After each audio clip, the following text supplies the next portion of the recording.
our third hairstyle, we're going to be doing what I like to call, and I've seen it called on this online before, is a braided headband. So we're just going to start by doing a bit of a deeper side part than we did for the side twist, just because we want a little bit more space for the braid.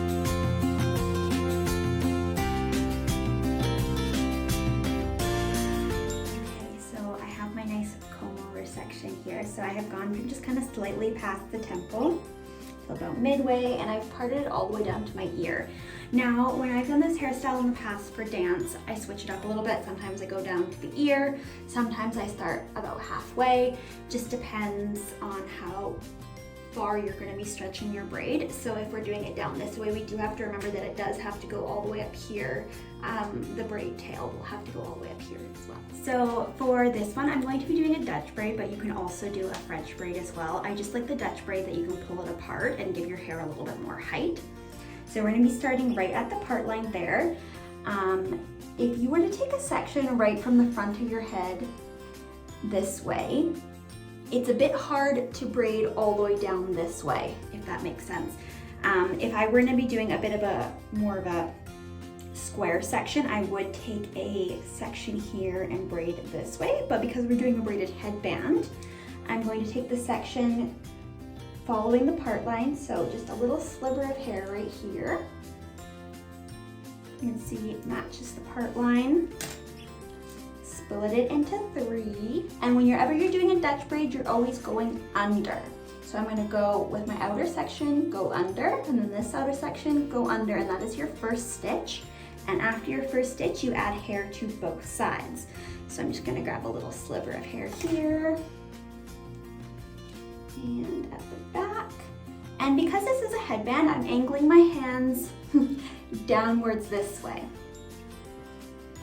So once again, outer section, go under, this outer section, go under, and then pick up a sliver from each side.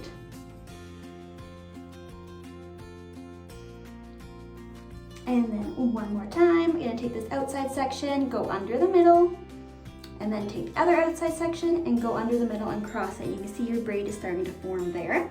And I'm just gonna go all the way down with that.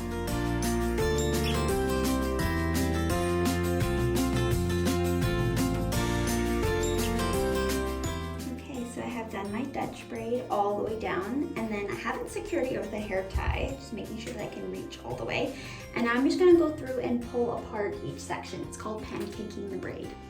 So just really lightly on the outer edges of the braid, we're just going to lightly tug them apart, and this can be done as much or as little as you want.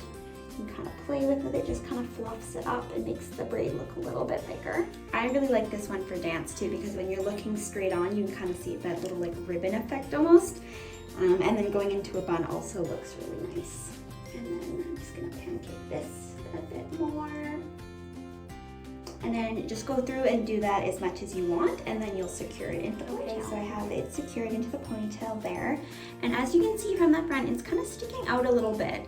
Now you can totally leave it like that, but if you do want to stick it down a little bit more, just take a flat bobby pin and press it with your finger, and then in one of the little braid loops, it's hard to see with my hair being so dark, but you're going to take your pin and just slide it into the braid, and then you can see that flattens it a little bit more. I'm going to do one more.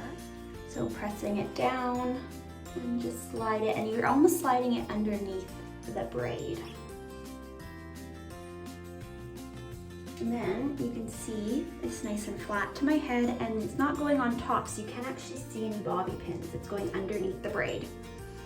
And then give that a nice spritz, do your bun, and you're good to go. Thanks so much for watching, and I hope you learned something and you're able to try out these hairstyles. Bye guys!